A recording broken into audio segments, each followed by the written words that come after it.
is Jack. I'm a TA for LSAT Unplugged, and I'm very excited for today's conversation. And I want to go ahead and introduce our guest. I'm very excited for today's conversation, and I'm going to welcome our guest, former law school admissions dean of UChicago Law School and founder of Ivey Consulting, Ivey, not Laura Hosted. Anna, thank you for being here with us. And yeah, we'll go ahead and Always a pleasure. yeah, so I'd love if we could start off by having you introduce yourself and explain a little bit about your background and your journey up to this point. Yeah, Jack. So as you were explaining, I was Dean of Admissions at the University of Chicago Law School in a prior career. And before that, I was also a student at that same law school. So I have pretty much sat on all sides of that table. I've been an applicant, I've been a law student, I have been a lawyer, I've been an admissions officer. So that's sort of the 360-degree perspective that I bring. Always happy to chat with LSAT Unplugged. We've had so many great conversations over the years, and I love your students. So thanks for having me back. Yeah, and I've seen both of those videos with Steve before, and they're both great. So I'm glad to be meeting with you and hopefully having a continuation of those conversations. Just a quick reminder for those listening, if you have any questions, feel free to drop them in the chat. I'll try my best to get to them when they pop up.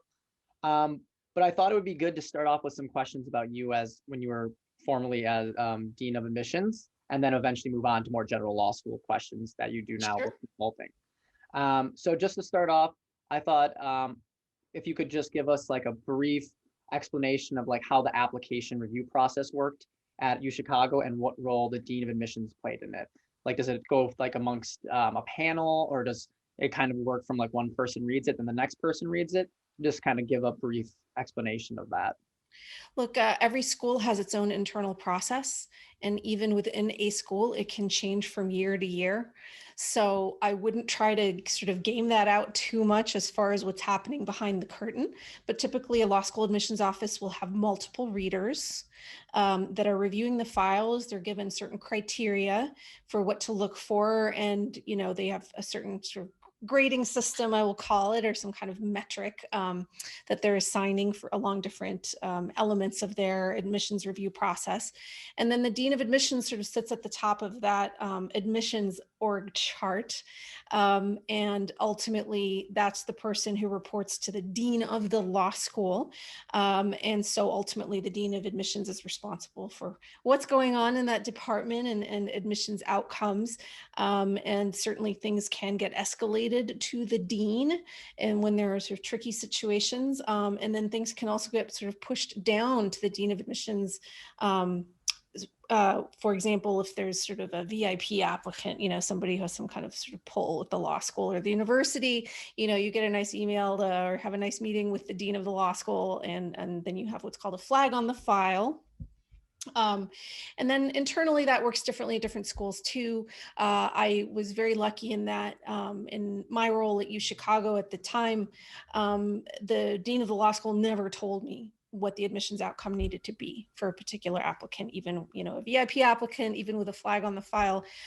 It was just made clear to me, whatever my decision is, I need to be able to, especially if it's a no decision, I need to be able to explain that to the dean of the law school in case he needs to have, that awkward conversation with the VIP or the powers that be. But these things are all, there's a lot of variability, but you can be sure that there's more than one person reading the file, and there's conversation around the more difficult ones for sure. And they are being truthful when they say it's a holistic process. I think that can be overstated, and I think it can be oversold. I think some applicants take away from that like, oh, you can just write your way around numbers that aren't competitive. That's vanishingly rare. And so, you take that with a little bit of a grain of salt. The numbers still matter very much, but they will read the whole file. They will look at everything that you show them, especially at the more competitive schools who have the luxury of being, fairly picky, especially this year. So yeah, there's sort of an org chart, within the law school, and that's part of the org chart within the university. And it's a bureaucracy. Sometimes it's a nice one, but it's a bureaucracy. And on that note, I would also tell applicants, like, do not try to bend their system to your wishes. Like, you have to work within their system, within their bureaucracy. If you try to bend it to your will, you're probably going to be disappointed. Definitely. And I actually, so that last point you made, I have some other questions that are going to come on later that I would definitely want to address within working in the bureaucracy. But to stay on with your experiences as dean, my next question I had was, UChicago is obviously a very prestigious school. It's very well ranked. How as dean did you view students that came from schools that were maybe not as academically rigorous, such as maybe like smaller liberal arts schools or state schools?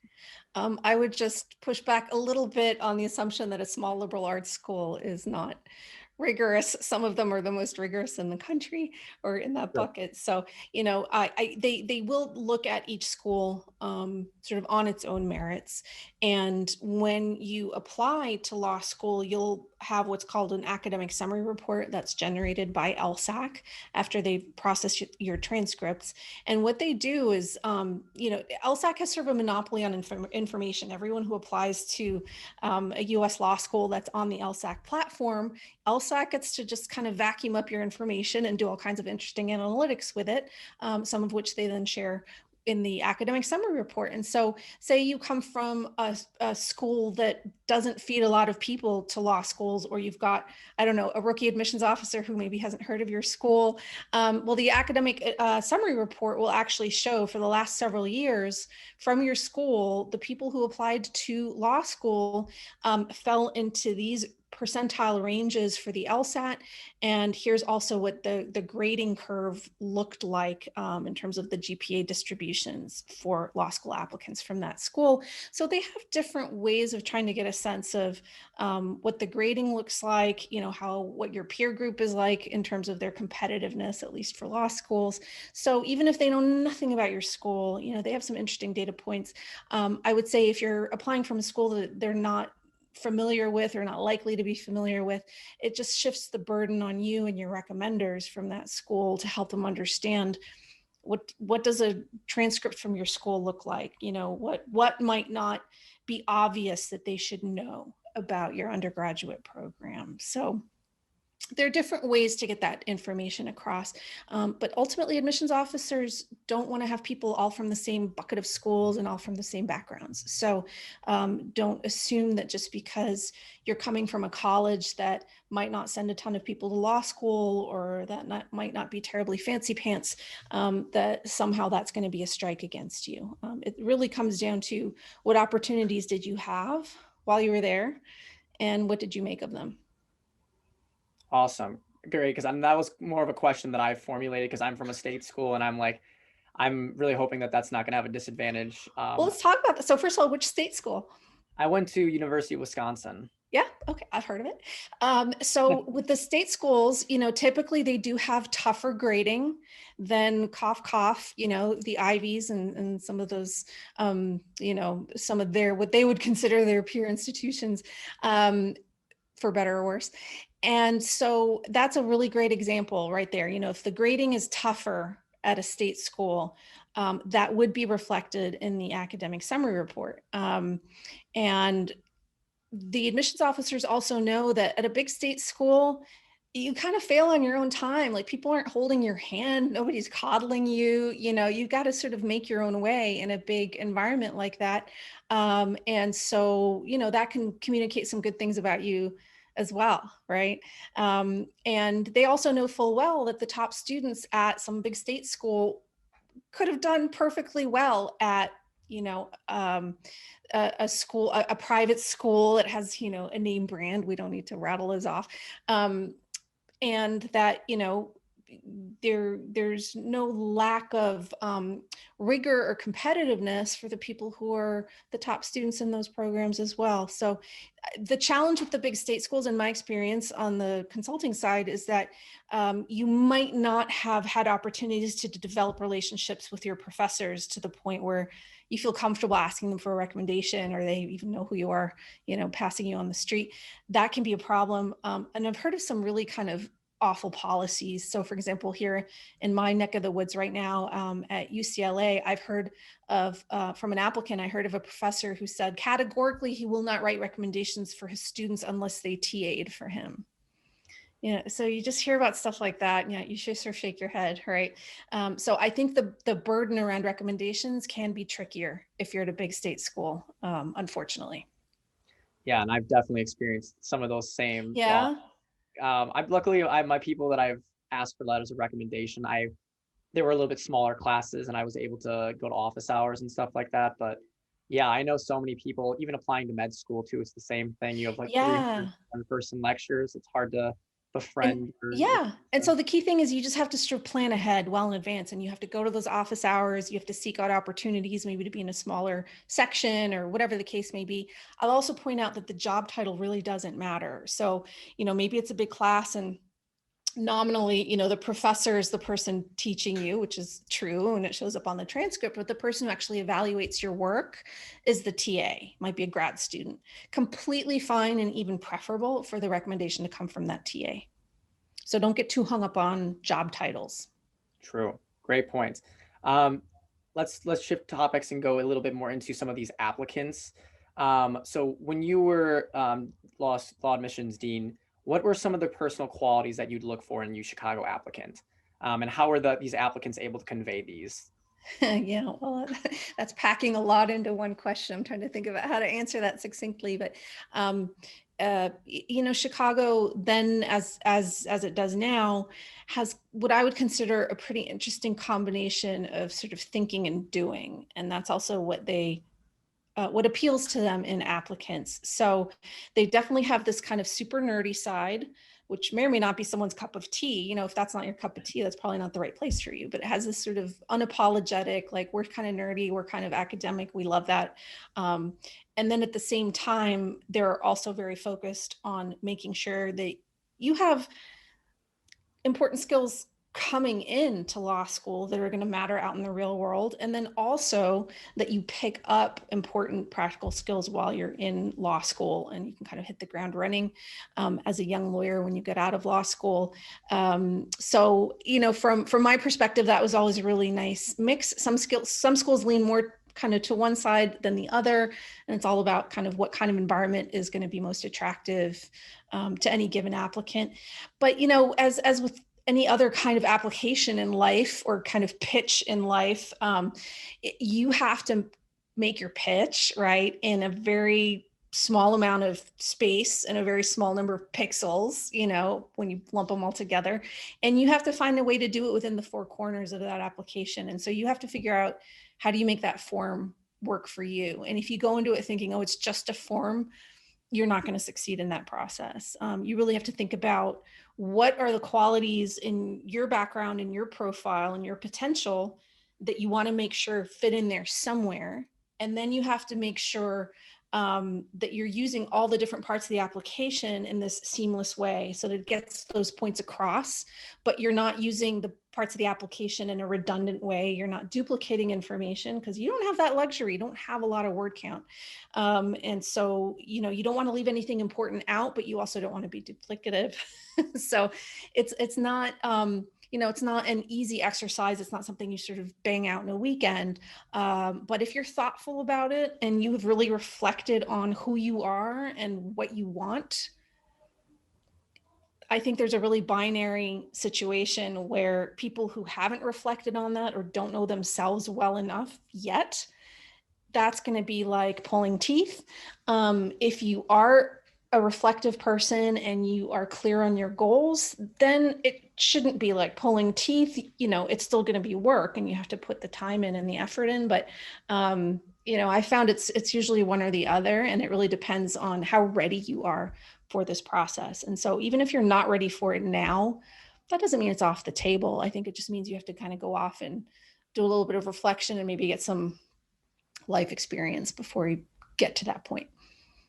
Yeah. So after hearing you say all these things, I'm very curious, like, what are some of your most memorable applicants that you remember coming across throughout your Yeah, time well, there? some of them I'm still in touch with. One of them I text with on a regular basis. I recruited him from University of Florida, which was an interesting experience because at a big Southern state school like that, their students tend to stay close to home. It's very hard to recruit them outside of their home turf, unless you're maybe one of 2 or 3 schools, not including us.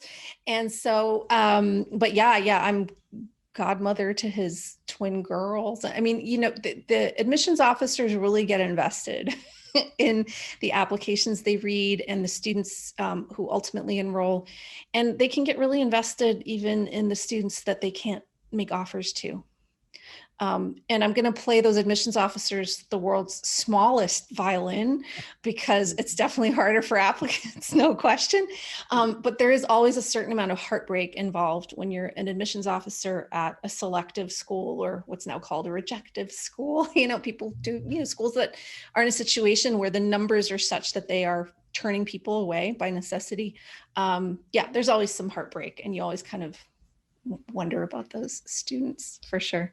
But absolutely, even when you're reading thousands of files, it sticks with you. Yeah, of these like applicants, did any of them have any like really memorable essays, or like what were the pieces of their application that really resonated with you? Yeah, well, I can't really go into specifics because all of that is confidential. And I'm sure you'd Fair. appreciate the same, right, from the people who read your applications. I will say that on this, I hate to take it into a sad note, but actually last week, an applicant died of a heart attack, and he was such an extraordinary applicant. He had been an NFL player. He was a San Diego Charger. And then he came and did a JD MBA because he's a slouch. And then he went on to a very successful career in the finance world in New York City. And and he's sort of an interesting example, not least because you're up against some real superstars in this process, especially when you're looking at the most selective / rejective schools. There are a lot of really interesting people from all walks of life that show up. And so it's really a luxury for admissions officers to have so many interesting people to look at. But I was always personally really moved by the first generation college students. First generation law, I don't, that's fine, but I don't find that particularly noteworthy. But first generation college who make their way to grad school, those were always really interesting stories. So if I can talk in sort of broad categories, I would say sometimes the most interesting stories are from people who might have imposter syndrome, if that's a phrase you're familiar with, or just feel like, surely they wouldn't consider someone like me. And I would say, don't be so quick to assume that. That's really nice to hear. So I have a couple more questions here, and then we'll transition more into some general like admissions questions. But my next question is, what would you say were your biggest insights as dean that you now share as a consultant? If you had to like pick a few things that were like very insightful during your time there. Yeah, I mean, first of all, I would say I don't think there's anything especially sort of magical about my time there. I think but I'm trying to really sort of focus on things that I think are true across the board for the different law schools. And I would say that what I came away with very quickly was that it's hard to tell your story in such a limited format. Now, the solutions are all in their hands, right? They could change the process up however they want. But I would say that, there are just so many ways that it can go wrong. And I would say one of the things that jumped out repeatedly was when you were looking at a college transcript and it was a bit of a train wreck. You could usually tell from a mile away that either that person was pushed into that particular college by their parents and didn't want to be there, or they were pushed into a particular major by their parents and they didn't actually want to be doing that major, or there was some kind of external crisis that happened. So nobody's fault. You know, you get sick or whatever, you have financial difficulties, any number of things. And instead of taking a leave of absence, you decide to try to muscle through, and then the wheels kind of come off. You see that a lot in the admissions, in law school admissions. And so you kind of wish you could hop in a time machine and go tell their younger selves, you know, be smart about why you're here, and who you're trying to make happy, basically, and what kind of environment do you need to be in to thrive. And that can mean different things in different circumstances and to different people, of course. And if you're running into trouble, ask for help. A lot of people don't ask for help for a number of reasons. There are usually people around you who want to help, but sometimes you have to kind of lift your head up, which can be awkward, right? And it can be hard. And then in many cases, I do think you're better off taking a leave of absence, go dealing with whatever needs to be dealt with, come back, and, you know, when you're back in fighting form, and try to protect your transcript, even if it drags things out a little bit. Definitely. All great pieces of advice. So one final question. What is one thing about UChicago that many people will not know simply by researching that school? That's a good question. And it's also testing, like, when's the last time I went to their website and, you know, researched them?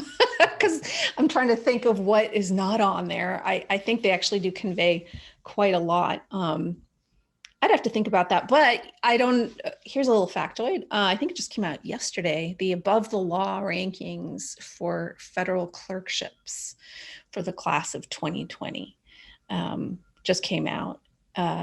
And I was very excited to see Chicago in the #1 spot. And this is per capita, right? So it takes into consideration class size. So when those rankings are by absolute numbers, they're not very useful rankings, because some schools are really big and some schools are really small, right?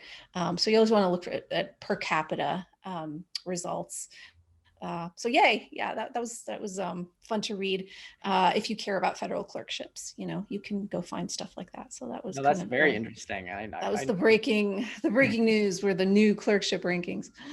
I'm sure a lot of people are going to be actually like really happy to hear about that, especially if they want to go into a federal clerkship program eventually. So yeah, and like, look, there's some nuance that's missing there that I think is worth investigating further if you're interested as an applicant in federal clerkships, because what it doesn't do is break out, well, was it district? Was it district level? Was it appellate? Was it, you know, Supreme Court even?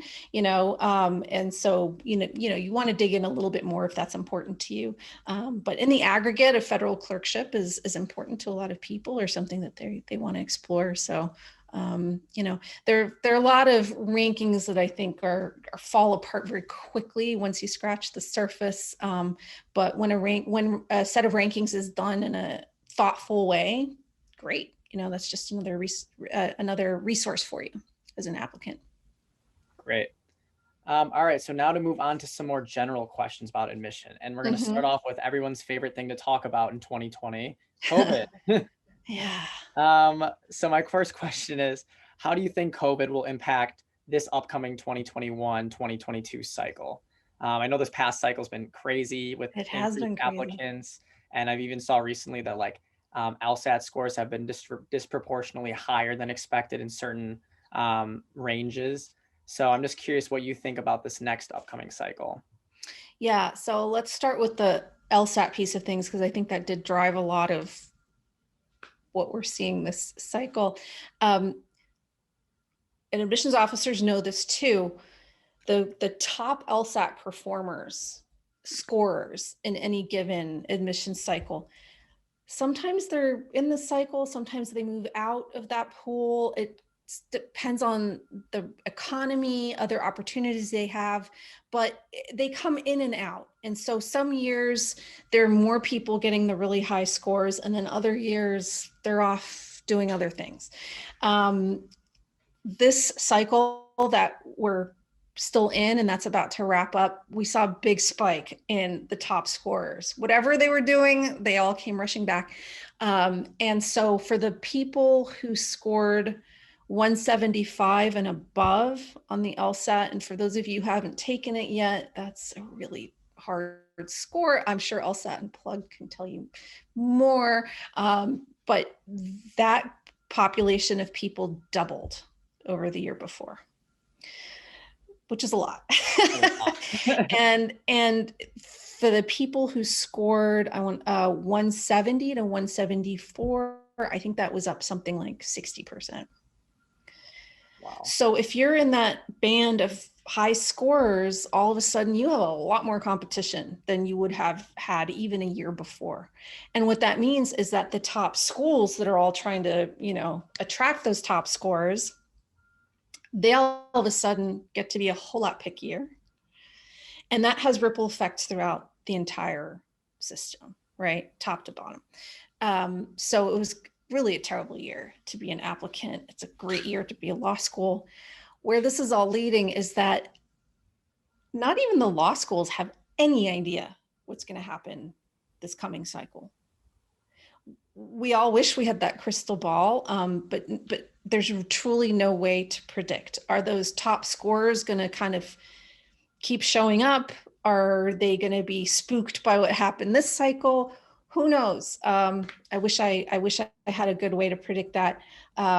So the answer is I don't know, but I think it does, that what became very clear this cycle is when those top scorers all come back in droves, there's a fair amount of heartbreak on the applicant side. There were some people with amazing numbers, amazing backgrounds, and a lot of them were disappointed in their results, but that's also a function of expectations. And there, in some cases, I got the sense that there was almost a little bit of entitlement, like somehow I'm entitled to this spot at Columbia, or I'm entitled to get money from Michigan, or I saw that really rear its head. I don't think it was I don't think these were outliers.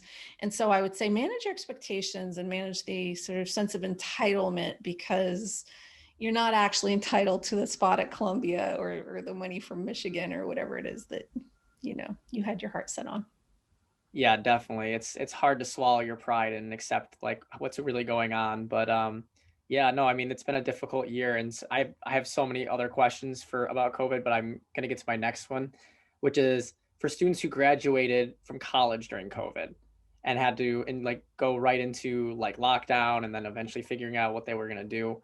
How do you think admissions officers are going to view those that weren't able to do that much during COVID? I myself was part of that group, and it was quite difficult to find work and even do things like volunteering. Like every place I asked to volunteer was either doing virtual meetings, or they just said we're not hiring anybody till it gets better. So how do you think that those admissions teams are going to look at that? Yeah, it's the same way they look at your transcript. It's like what was available to you, and what were you able to make happen within that context. And so for a lot of people, they didn't have a whole lot of opportunity, right? Or it ended up looking dramatically different than they would have expected pre-COVID. They know this. Colleges have to deal with this too, right? Ultimately, I don't think it changes the process in terms of what they're looking for, meaning what still matters most is going to be your undergraduate performance coupled with your standardized test score. And then, maybe you don't have the kinds of soft factors that you would have hoped for, but for the lockdown and quarantine and, a plague around us, which I don't know, who's ready for that? Nobody's ready for that. So, they're well aware. They're well aware that people sort of had their lives upended and maybe weren't able to pursue the kinds of things they wanted to pursue. I would just own it. I wouldn't try to. First of all, I wouldn't have a posture of like, this is something you have to apologize for, or be defensive about, or ashamed about. Just own it and be matter of fact about it. And whatever it is you were able to do, whether it was paid or unpaid, whether it was a sort of job or just hobby or helping out relatives or having to work a second job to support people, whatever the case is, just own it, put it out there. It's nothing to be embarrassed about. Awesome. Yeah, because I've been thinking about how I'm going to be. For a while I was like, when I was reaching out to counselors, I was like, I feel so defensive about this. Like I'm really not the person that likes to take time off I know. or not be doing a million things, but like I was forced to do that, and I was like, how am I going to be able to like explain to them that I generally do want to do work and do want to like volunteer and all these things. So Yeah, I think in general, I'm glad you mentioned that, because I think in general, it's not going to serve anyone well as an applicant if they're defensive, if they have any kind of posture of defensiveness about anything. Um, and that's, that's easier said than done. We're all complex human beings, and we all have, and this is ultimately, this is in part an emotional process. And I think we're not being honest or being fair in terms of the reality of it if we don't acknowledge, like, there's a really big emotional component to this. So yeah, we may as well be aware of that. But I would say, to the extent you're feeling ashamed or defensive about any aspect of your application, try to examine that on your own terms before you hit the application, because I don't think that'll serve you well if that's the posture that's coming through. yeah, great advice, and definitely something that me and a bunch of other people are definitely going to reflect on. Another question I had for you is, I heard recently another admissions interview talk about why now in terms of law school. So my question for you is, how do you know when one should apply for law school, when one's ready for it? Like, what are your thoughts on that? Yeah, so reasonable minds can certainly disagree on this one.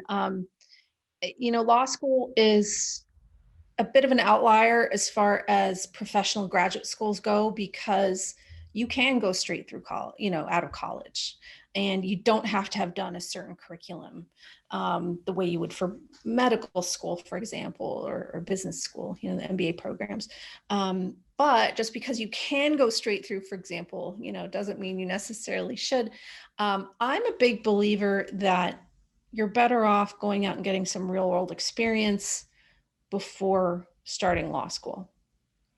I think it'll make you a better law student. I think it'll make you a better lawyer. A lot of people are really hot to trot when they're in college, and they want to go straight through, and they feel like, I have this momentum now as a student, and I don't want to, I don't want to put this off. And there might be individually good reasons, particular to a person, that might make that a perfectly defensible approach. I would argue, though, that whatever you have to offer, if you're applying senior year of college, and not just senior, like fall senior year of college, that doesn't go away if you go off and get real world experience after college. You're only adding to that profile. And if you look at the average age at the top law schools, it's not coming right out of college. These people have been out doing things, and it just adds to your track record. But circumstances are everything, and it's all specific to the individual applicant.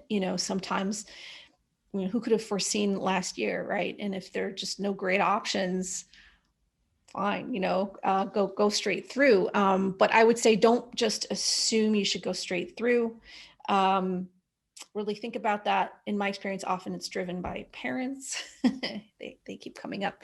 And that's not always going to put you in the strongest position as an applicant. And for a lot of people, their most interesting and challenging work happens senior year of college. So if you're applying September, October, November of senior year, there's a whole chunk of your college experience that you're not applying with, right? When you're submitting your application, and there probably all kinds of academic relationships that you won't have as potential recommenders at that point either. So there might be some benefit to having your entire college experience be part of your profile when you apply. I think that's especially important if you got off to a rocky start in college, and then hopefully there's an upswing and you've sort of found your footing or rehabilitated your transcript. But, if you're applying fall of senior year, I would say, maybe you need to show them more of a college record on, where you're performing really well. Awesome. So I wanted to talk about a term I've heard that I know a lot of law school admissions officers use, which is called the splitter. I'm curious, I've heard a lot about what people generally, the generally common one that I hear about is high LSAT, low GPA, but I've never really heard as much about the opposing, which is the low LSAT, high GPA. Happens And I'm all sure the there's a time. bunch of Yeah. people that do that. So Yeah. what do you recommend to people that have low LSAT scores but high GPAs? You know, with LSAT scores, you walk a fine line, because if you think there's room for improvement, you should go out and retake it. But I think there's also, and we're all capable of this as human beings, there's also the risk of of magical thinking, basically. Like, if I just keep retaking it magically, you know, the score is going to get better. And even though I wasn't happy with my first score, my second score, maybe even my third score, well, those were all just bad days. And I know that this fourth one is going to be better. And I've seen people put their lives on hold, sometimes for years, while they're sort of chasing this magical LSAT score that may or may not, you know, ever happen. And so it's a tough line to walk. Like, when do you say, okay, I'm stopping now with this LSAT adventure, and I'm just going to apply with what I have? But, you know, in some ways, that is the more, I don't want to say easier situation to be in if you're that kind of splitter. But, you know, for a lot of people, their college, you know, if it's the low GPA, for most people, that's water under the bridge, right? You don't really have an opportunity to go do college over again. Whereas if you're not happy with your LSAT score, well, they're letting you take it practically once a month now, right? So, you know, and I think if you're thoughtful, and you guys as the LSAT experts, you know, can speak to this more than I can, but, you know, if you're thoughtful about really diagnosing what the issues were and figuring out a new plan of attack to retake it, more power to you. That's great. Yeah, and so kind of going off of this, like you said, obviously you would want to retake it if there's any potential for improvement. At what point though would somebody be like, at what number, I guess? I know it kind of varies, but how would you say it's worth it to take that next LSAT? Like, let's say you're at 3, you've taken it 3 times. What would make you want to take it a fourth time if you can I improve? wouldn't take it a fourth time. You wouldn't take it a fourth time. No. I think whatever the LSAT measures, it tends to do so fairly consistently. And there are outliers, of course. And in my experience, most people aren't happy with their first score. I always tell people, plan on taking it twice. And if you don't need to take it a second time, you know, fantastic. That's wonderful news. But for a lot of people, they're disappointed in their first score compared to wherever they were practicing. And, you know, they need to shake out some nerves or whatever the case may be. So I say budget that in your timeline. Plan on taking it a second time. I think by the time you're taking it a third time, I don't know. In my experience, and I'll be curious what you guys on the test prep side think about this. You know, if you have a low score and then a higher score from 2 tests, hey, you know, they'll give you the benefit of the doubt, right? Great, you got this higher score. If you take it a third time and it goes down, and that happens to a fair number of people, then all of a sudden the 2 lower scores look like they're validating each other, and the high score is the outlier. And ultimately they still report the high score, and that factors that's into rankings. And so they still have a really strong incentive to pay attention to your high score. But this isn't a bot making an admissions decision. It's a human being. And so you still have to think a little bit about optics.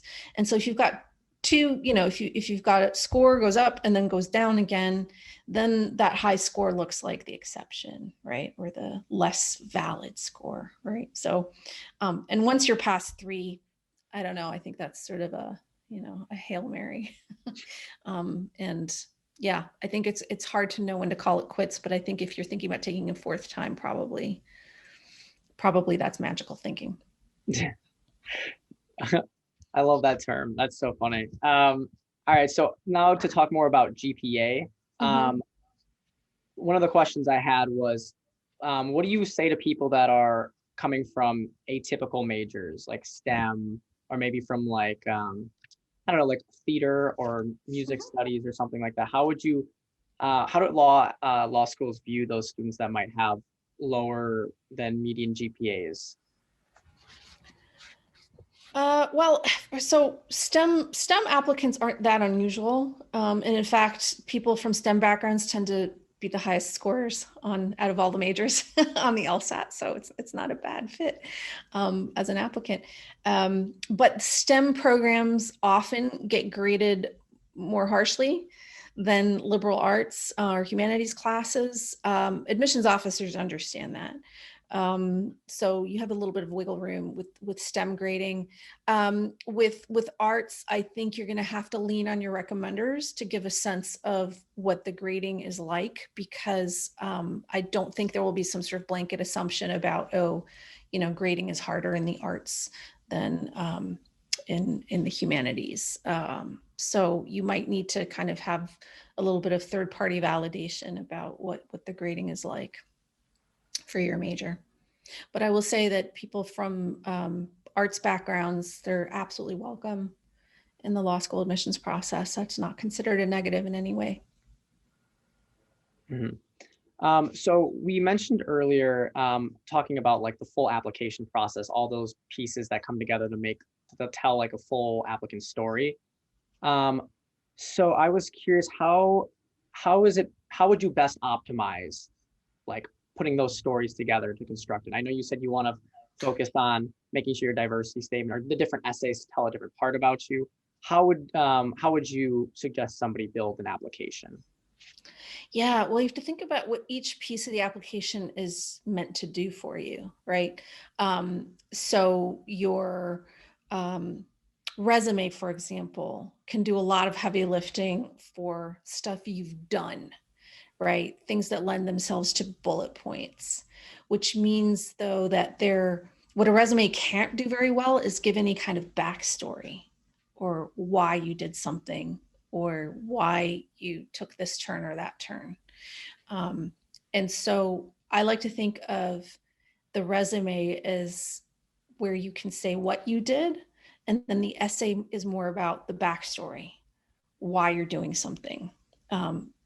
And so they're going to have all of that in front of them. And so you can assume that, oh, if they're reading my essay, they're also going to have my resume. I don't have to put all the stuff from my resume into the essay as well, which also makes for an extremely boring essay, I might add. Nobody wants to read a resume in prose form. So making those pieces fit together is part of the art of a good application.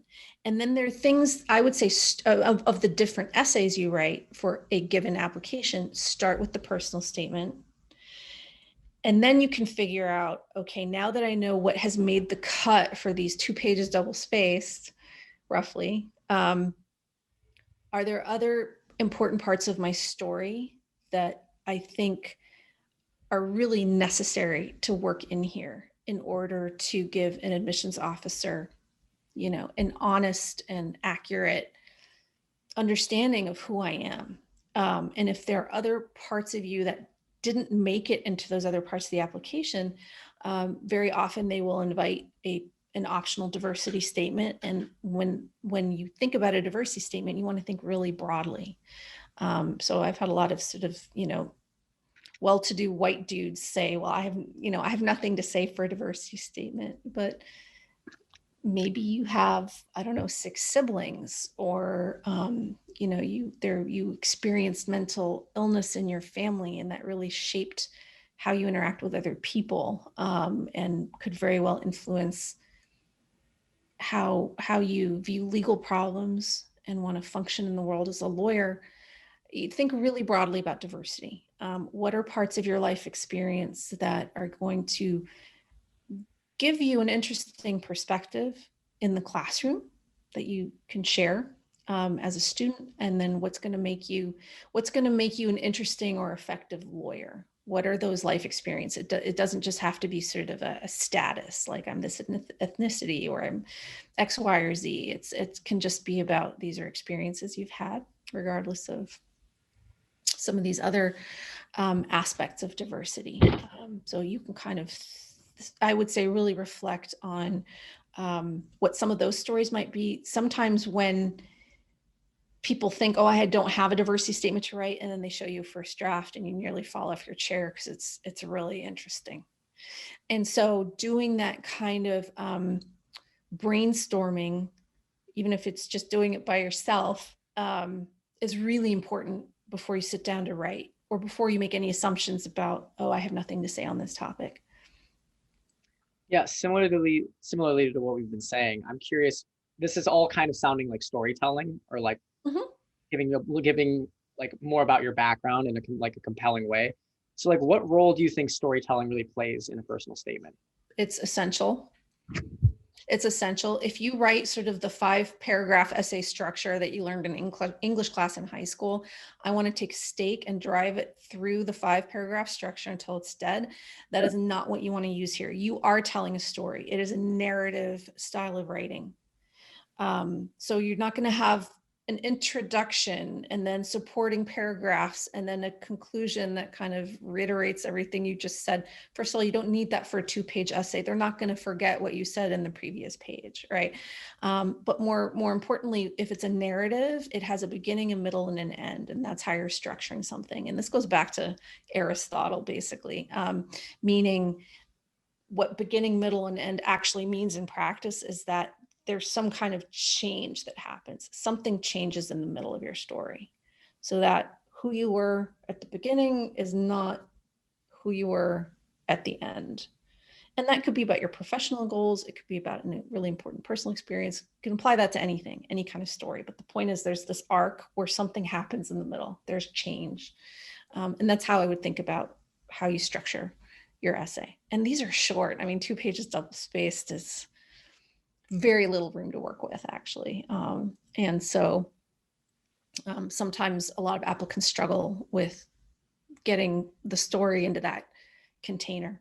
And then sometimes you might be chewing, you might be biting off more than you can chew for that essay. So if you're trying to tackle too much, you're not going to do that story justice if you're trying to cram it into a 2-page double-spaced essay. If you're really struggling with the length, you've got to go back and rethink the topic and focus it more, so that you can do your story justice, whatever it is that you pick. Yeah, I definitely agree. And I couldn't tell you how much I despise 5-paragraph essays. They did really just drill it into your head. And I remember being like, I feel like nobody writes like this. This is just so like, but anyway. Well, one of the great ironies of the American law school admissions process is that the kind of writing that they want you to do for your application essay, you don't use in the law. Law is very analytical writing. It's very technical writing.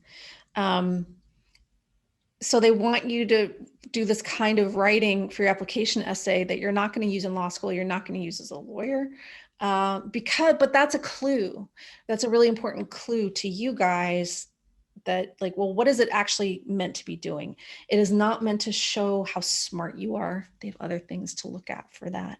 It's not meant to show like, oh, I'm a very academic person and I will fit right in here. No. This is not about how smart you are. And as I was alluding to earlier, it's not even about like, oh, here are all the things I've done. That's what your resume is for, right? You're telling a story about some aspect of yourself that they have no way of knowing looking at these other parts of the application, that they're not going to know just from an LSAT score and a college transcript, a resume, and some recommendations, right? And so you have this opportunity with the personal statement to make this very sort of flat numbers looking thing with lots of bullet points kind of become 3D and make it personal to you, which is, is both a huge opportunity and also therefore paralyzing to a lot of people. I can appreciate that that's very paralyzing, but you all can do this. You all can come up with a story for 2 pages double spaced that is super interesting and very illuminating about some essential part of yourself. I promise you can all do it. Awesome. All right, so we got just 5 more minutes here, so I'm gonna have a couple more questions.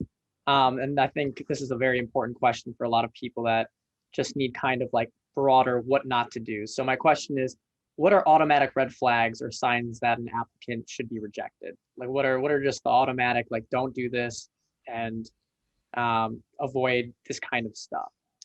There are very few, honestly. That is not the posture that they take when they're looking at an application. They're not looking for automatic deal breakers. I would say the ones that are most likely to be deal breakers are some kind of criminal or conduct violation that makes them worry about what kind of threat you might pose to their community. That might be an academic integrity issue. It might be a violence issue. It might be, how are you going to treat other people when you're here? Those are the most likely to be deal breakers, in the sense that you might have all these fantastic other parts of your application, but if you've got something on that side of things that makes them genuinely nervous about, like, what are we getting ourselves into here if this person joins our learning community, that's probably an easy call for them. Awesome. Okay, one final question. A lot of things that people generally talk about with law school is scholarship, because a lot of people know that law school is very expensive. And I've seen on from LSAC forums that they say that it's not about negotiation, it's about relationship building. My question. Oh Lord, no. Okay, oh so my goodness. So we're gonna let you have the floor and just speak honest about. My daily reminder, like, don't listen to random people on discussion boards. Oh my goodness. No, scholarships are not about relationship building. No, I can dispel that.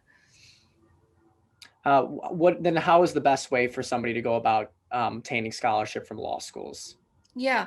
So with 3 exceptions, Harvard, Yale, and Stanford, they do need-based only, meaning they're not going to use their scholarship funding as sort of a recruiting tool.